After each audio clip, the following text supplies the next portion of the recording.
ئەزانم تۆش دڵت لامە ئەزانم ژیانی تۆش وەک من بێڕەنگ و بۆیە و بێتامە لەگەڵ کەسێکە ژیانەکەم هیچ شتێکمان لە یەک ناکە نە من لە ئەو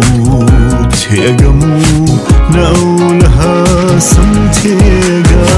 ئێمە هەردوو گۆڕانمان زەمان لێ بردینەوە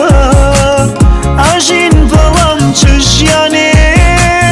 بێشق ڕۆژەکەینەوە ئێمە هەردوو گۆڕانمان زەمان لێ بردینەوە ئاژین بەڵام چ ژیانێ بێشق ڕۆژەکەینەوە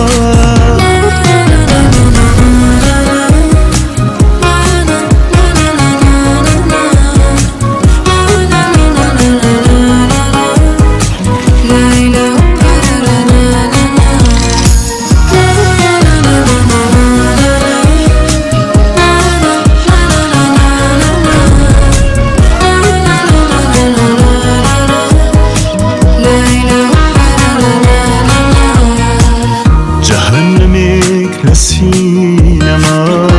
هەڵگیرسا و ماڵم ساردە بڕوانەکەم